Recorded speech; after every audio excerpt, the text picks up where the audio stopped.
Merhaba değerli arkadaşlarım. Bir Top 11 videosuna hoş geldiniz, sefa geldiniz. Ailenizin kanalından hepinize merhaba. Arkadaşlar gene gripal durumlar devam ediyor. Sesimde çatallanma olursa lütfen affediniz. Arkadaşlar bugün bir taktik diziliş videosunu daha eklemekten mutluluk duyuyorum kanalımıza. Lütfen taktik ve oynatma listemiz içinde taktik ve teknik videolarımızı lütfen takip ediniz. Orada istediğiniz dizilişle alakalı e, bilgileri bulabileceksiniz. Eğer orada aradığınızda yoksa lütfen yorumlara yazın. İlk fırsatta oraya sizin istediğiniz dizilişi de analiz edelim. Arkadaşlar öncelikle şunu söylemek istiyorum. Herkese gidiyordur ama bana da çok sayıda sorular geliyor sosyal medya üzerinden. Arkadaşlar görüşmelere nasıl oyuncu hazırlanır? Bakın yine yanda görüyorsunuz. Bir videomuz vardı. Bir video yayınladık. Orada en ince ayrıntısına kadar.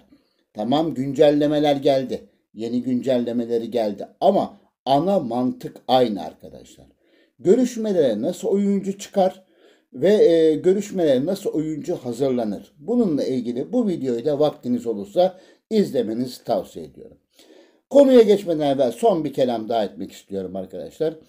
Biliyorsunuz biz her zaman yeni başlayan YouTube'da Top 11 konularını, içeriklerini üreten arkadaşlara her zaman yardımcı olmaya çalıştık.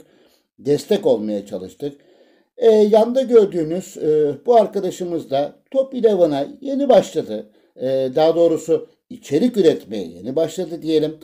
Kanalına bakabilirseniz, videolarına bakabilirseniz, ona da bir destek olabilirseniz çok çok sevinirim. Tavsiye ederim. Bir bakın bu yeni arkadaşımıza da hayırlı olsun diyelim. Arkadaşlar bugünkü konumuz şu. 3, 1, 3, 2, 1. Bundan bir müddet evvel değerli kardeşlerim aynı dizilişin 3-1-3-1-2'sini taktik olarak analiz etmiştik. Bu sefer de 3-1-3-2-1'i analiz etmek istiyorum. Şimdi arkadaşlar genel olarak baktığınız zaman zaten şöyle bir bakıldığı zaman kompakt bir oyun yani bitişik kompakt bir oyun anlayışı gibi görülüyor. Doğru. Doğru. Kompakt bir oyun anlayışı. Şimdi değerli kardeşlerim aynı o videoda o 3-1-3-1-2 videomda söylediğim aynı şeyler defansif ve orta saha için DMC için aynı. Burada bir değişim yok. Yani yine üçlü bir stopperle oynamanızı tavsiye ediyorum. Bek kullanmayın. Önünde muhakkak bir DMC. Zaten o videoda da aynı şeyleri söylemiştim. Yine bu tekrar ediyorum. Çok kısa geçiyorum. Orta saha zaten üçlü bir bloklama sistemi var. Şimdi burada fark neydi arkadaşlar? Orada orada şöyle oynuyorduk. Yani şuranın ilerisini düşünelim değerli kardeşlerim. Şurayı saymıyoruz. Burası zaten aynı. Orada 1-2 ile oynuyorduk. Şimdi burada neyle oynuyoruz değerli kardeşlerim? Burada 2-1 ile oynuyoruz. Biraz daha yapıştıralım. Bu meşhur bizim danacımızı en uça koyalım. Adam mükemmel ya. Yani kod adı kılıç balığı diyorum ben ona ama gerçekten hak ediyor. Adam her maç döktürüyor. Herkesin başına. Neyse.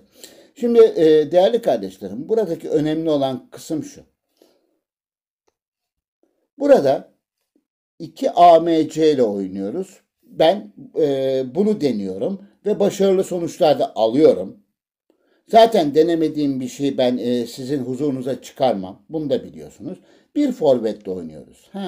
Şimdi burada her zaman olduğu gibi zaten DMC çok önemli. Yani şu bağlantıyı kurması açısından DMC'nin önemini tartışmıyorum. Üçlü bir orta sahada tabii yine de rakibin durumuna göre diyorum. Rakibin dizilişine, şekline, durumuna göre. Bunu da bir tarafa koyuyorum. Üçlü bir orta sahada sizi orta sahada kılabilir. Yani dirençli kılabilir. Şimdi burada önemli olan iki tane AMC. Ben kendim için söylüyorum. Bunu nasıl da yapabilirsiniz? 3-1-3-2-1'e eğer bu oyuncularınızın AMR ve AML gibi bir artı mevkisi varsa bu mevkide de bu şekilde de çıkabilirsiniz. Yani bu da 3-1-3-2-1 diziliş bakımında. AMR ve AML özelliği varsa. Şimdi benim oyuncularımın olmadığı için dolayısıyla ben böyle çıkıyorum. Bu şekilde çıkarsanız eğer kompakt bir diziliş tarzı ile bu şekil savunma oynayabilir arkadaşlar. Bakın buraya yazıyorum. Bu oyun savunma oynayabilir. Bu oyun normalde oynayabilir arkadaşlar. Ama direkt hücum oynamamanızı tavsiye ederim. Yani savunma oynar, normal oynar.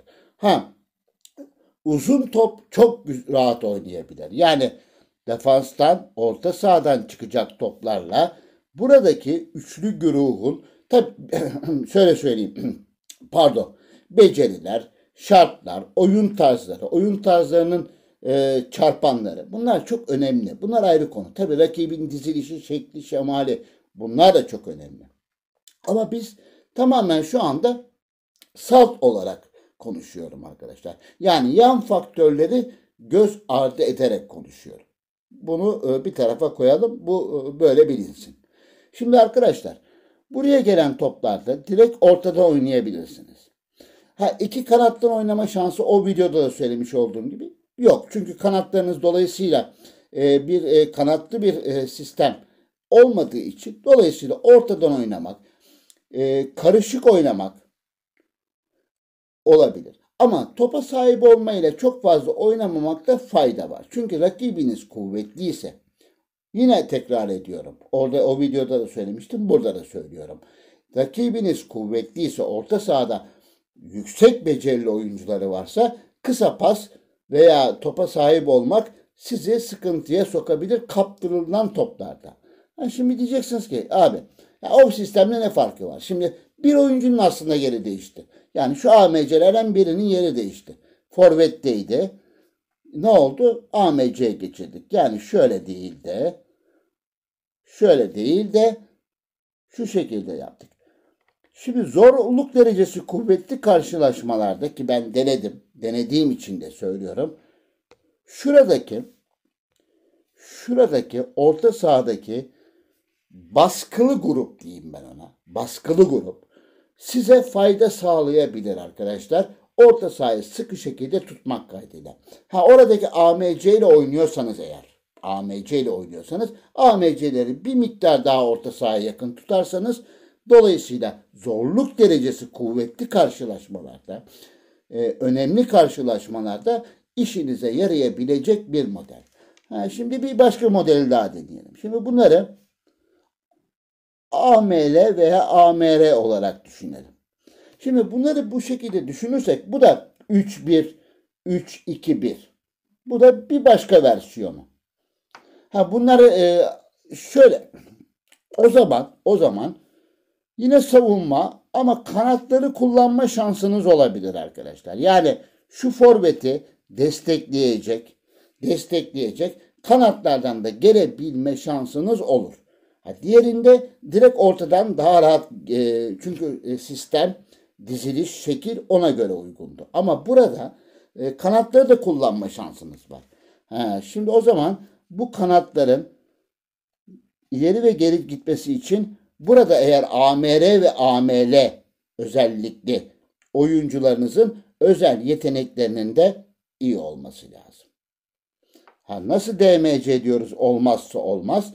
O zaman buradaki AMR ve AML'de değerlendirdiğiniz, yani bu dizilişin AMR ve AML modunda değerlendirdiğiniz oyuncularınızın da becerilerinin yüksek olması şart, gerekli. Çünkü bu alanı, bu boşluğu bu şekilde kullanmaları için. Şimdi arkadaşlar lafı gene çok fazla uzatmak istemiyorum. Dolayısıyla bu versiyonu deneyebilirsiniz. Veya bazı oyuncularda da şunları görebiliyorum. Şu şekilde de oynayan oyuncular var arkadaşlar. Bu da 3-1-3-2-1. Bu da 3-1-3-2-1. Yani MR ve ML pozisyondaki oyuncularla burayı orta sahayı tamamlamış olabilir. Şimdi burada da arkadaşlar, şimdi versiyonlar biraz çok olduğu için şu orta güruhtaki oyuncularınızın kapasitesinin iyi olması lazım. Artı burada zaten MR ve MR'deki oyuncularınızın da aktif, açıkçası genç, aktif ve becerilerinin iyi olmasında büyük fayda var değerli arkadaşlar. Şu güruh çok önemli dedik. Çünkü orada iş bitiyor. O dörtlüde iş bitiyor. Bu şekilde oynarsanız eğer. Bu versiyonla oynarsanız değerli arkadaşlar. MR ve ML'deki oyuncularınız da iyi olmasını söyledik. Ama ben şahsi olarak biraz daha böyle orta sahayı kompakt tutup arkadaşlar şu şekilde oynamayı daha tercih ederim. Diyeceksiniz ki abi şu kanatlar boş. Rakip kanatlardan gelebilir. Evet. Burada rakip kanatlardan gelirse burada direktman savunma ve DMC'nizi zorlayabilir. Tabii rakibin şartına, dizilişine, rakibin özel yeteneklerine bağlı. Bunları bir tarafa koyalım. Asla ve asla topa sahip olmadan bu şekilde normal oynamakta fayda var. Uzun top oynayabilirsiniz. Şu sistem için söylüyorum. Uzun top oynama şansınız var. Ama şu şekilde AML ve AM oynası biraz daha belki hücumda kanatları kullanma şansınız olabilir. Değerli arkadaşlar, kanatlarda daha aktif olabilirsiniz.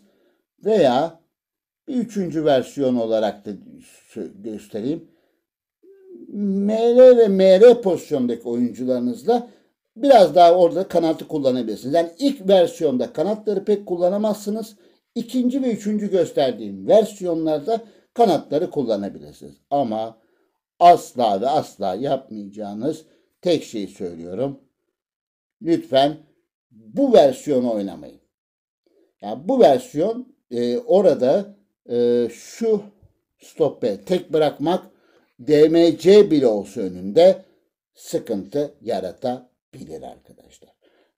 Sonuçta şunu da diyebilirsiniz. Abi mesela şu şekilde çok zorluk derecesi olan maçlar. O videoda da zaten bunu göstermiştim.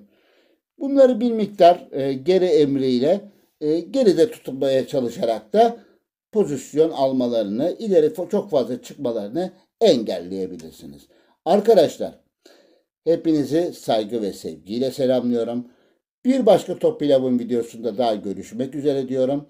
Arkadaşlar, bu arada bana sosyal medyadan ulaşan böyle taktik dizilişlerinizi analiz etmemi istediğiniz, taktik dizilişler diyorum yani, sadece onu söylüyorum. Analiz etmemi istediğiniz analizleriniz varsa, taktik dizilişleriniz varsa da beklerim. Saygılar ve sevgiler sunuyorum arkadaşlar.